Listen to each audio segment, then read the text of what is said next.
कम है और जिस तरीके से पूर्व प्रधानमंत्री केपी ओली के खिलाफ एफआईआर दर्ज कर ली गई है। केपी ओली के खिलाफ गंभीर अपराधों का आरोप है।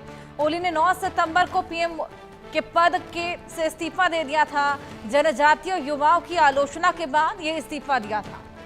हालांकि अभी हालात सामान्य हैं। कार्की के पद संभालने के बाद से हालातों में बदलाव देखने को मिल रहे हैं। जिस तरीके से लगातार हिंसा और भ्रष्टाचार की जांच लगातार जारी। अब केपी ओली ने इस्तीफा दिया। इसके बाद सुशीला कार्की की सरकार और केपी ओली के खिलाफ एफआईआर दर्ज कर ली गई है। गंभीर अपराधों का आरोप लगाते हुए ये एफआईआर को दर्ज किया गया है। अब हालांकि इस पूरे मामले में जांच पड़ताल जारी, लेकिन अब फिलहाल नेपाल में शांति बहाल होती हुई नजर आ रही है। 2026 में अब अगले चुनाव देखे जाएंगे। 9 सितंबर को आपको बताया कि पीएम पद से केपी ओली शर्मा ने इस्तीफा दिया। हिंसा की आग धधकती हुई नजर आई नेपाल में। जिस तरीके के हालात बने थे वो बेकाबू हो चले थे, जिसके बाद सेना को मोर्चा संभालना पड़ा था। और अब सुशीला कार्की की सरकार सामने आई है। लगातार एक्शंस देखने को मिल रहे हैं, लेकिन केपी ओली पर जांच की आंच भी आती हुई नजर आ रही है। लगातार इस पूरे मामले को लेकर एक्शन जारी। फिलहाल शांति बहाली की ओर नेपाल बढ़ता हुआ नजर आ रहा है।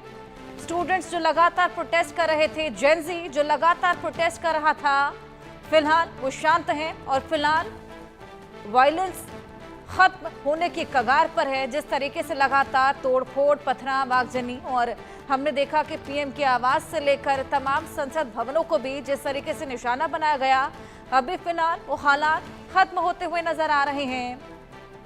केपी ओली के खिलाफ हालांकि एफआईआर दर्ज करते हुए तमाम गंभीर अपराधों का आरोप लगाया गया है और लगातार इस पूरे मामले में एक्शन जारी।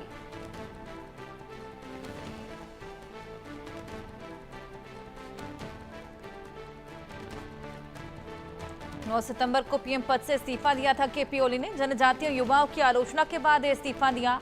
हालांकि न केवल ओली, लेकिन इसके अलावा तमाम ऐसे और मंत्री पद जो कि खाली किए गए, बड़े बड़े पद, चाहे वो वन विभाग का हो या फिर कानून का ही क्यों ना हो, ऐसे तमाम इस्तीफे देखने को मिले। आइए इसी को लेकर और जानकारी लें। आशीष शाही हमारे सहयोगी काठमांडू से हमारे साथ जुड़ गए हैं। आशीष, फिलहाल क्या हालात? जी बिल्कुल, मैं आपको बता दूं कि फिर से एक बार नेपाल की स्थिति पटरी पे आती हुई नजर आ रही है। चारों तरफ नेपाल को खोल दिया गया है और लोग अपने फिर से दिनचर्या में लगे हुए हैं। चाहे वो दुकानें हो, चाहे वो मॉल हो, कॉम्प्लेक्स हो, सब खुलना चालू हो गए हैं। और सबसे बड़ी बात मैं आपको बता दूं कि जिस तरह से सुशीला कार्की ने जैसे ही नेपाल की कमान संभाली है, वैसे ही केपी ओली शर्मा के खिलाफ एफआईआर दर्ज करवाया, भी गंभीर धाराओं में एफआईआर दर्ज करवाया। और जितने भी भ्रष्टाचार में युक्त अधिकारी हैं, उनकी भी एक लंबी लिस्ट बन रही है, जिनके ऊपर एक बड़ी कार्रवाई हो रही है। तो जिस तरह से जैनजी ने एक बड़ा मुहिम चलाया था, सरकार को हटाया था, तो सभी लोग काफी खुश नजर आ रहे हैं। और जिस तरह से धड़ाधड़ फैसले नायक फिल्म के अनिल कपूर की तरफ फैसले लिए जा रहे हैं, तो ये कहा जा रहा है कि जो नेपाल भ्रष्टाचार मुक्त नेपाल चाह रहा था, वैसे ही एक्शन में दिख रहे हैं सुशीला कार्की। जी बिल्कुल आशीष, फिलहाल हालातों में बेहतरी जिस तरीके से आप बता रहे हैं, ऐसे में आशीष क्या कहना गलत होगा कि केपी ओली की सरकार में जो तमाम भ्रष्टाचार था वो जेनजी को बिल्कुल रास नहीं आया और अब इस नई सरकार के बाद उनमें खुशी की लहर है? जी बिल्कुल, मैं आपको बता दूं कि जिस तरह से भ्रष्टाचारियों के ऊपर कार्रवाई हो रही है, जिस तरह भ्रष्टाचार खत्म करने के लिए एक्शन में इस समय सरकार है, तो कहीं ना कहीं जो युवा है वो खुश नजर आ रहे हैं। जहां नेपाल के जो बाकी लोग हैं, जिस तरह से धड़ाधड़ एक्शन हो रहा है, सभी लोग खुश है कि लगता है कि फिर से एक बार नेपाल हमारा पुराना नेपाल हो गया है। तो जिस तरह से फैसले लिए जा रहे हैं, भ्रष्टाचार के खिलाफ एक बड़ी कार्रवाई हो रही है, जो अधिकारी संलिप्त हैं उनकी एक लिस्ट बन रही है।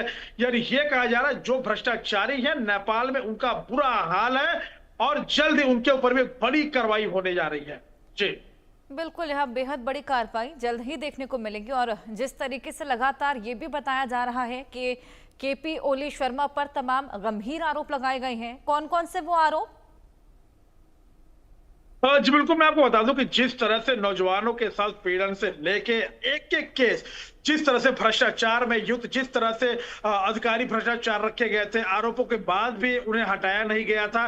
तो इस करके कई चीजें, कई ऐसे दंगे हुए, इन सारे दंगों की जांच हुई और गंभीर धाराओं में केपी ओली शर्मा, जो पूर्व प्रधानमंत्री थे, उनके खिलाफ एफआईआर हुआ। बाकी भी जितने इनके मंत्रीगण थे, जो इनके विधायकगण थे, बाकी लोगों की एक लंबी कतार की एक लिस्ट बन रही है, जिनके खिलाफ एक्शन में इसमें नेपाल सरकार दिखाई दे रही है।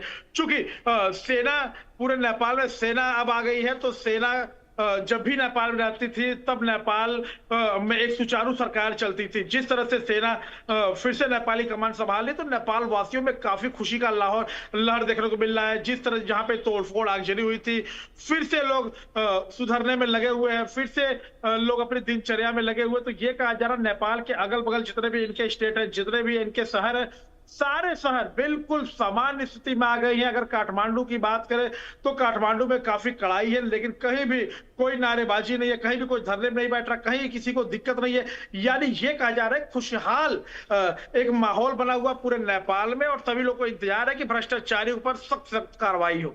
जी बिल्कुल आशीष, और ये भी बताया जा रहा है कि 2026 में एक बार फिर से चुनाव होंगे। हाँ जी बिल्कुल, मैं आपको बता दूं कि अंतरिम प्रधानमंत्री सुशीला कार्की बनी है। सुशीला कार्की का कहना है कि एक सुयोग्य प्रधानमंत्री बने, चुनाव हो जिसे लोग चुने, हम कोई नेता नहीं है, बस नेपाल की स्थिति को सुधारना है, उसके लिए हम आए हुए हैं, और 6 महीने बाद ही नेपाल में चुनाव होगा। जी बिल्कुल, 6 महीने बाद ये चुनाव। और इस तरीके से हमने देखा कि पीएम के पद पर फिलहाल सुशीला कार्की, और इसके अलावा जो तमाम और पद खाली हुए थे, क्या उनको भी भरा गया है?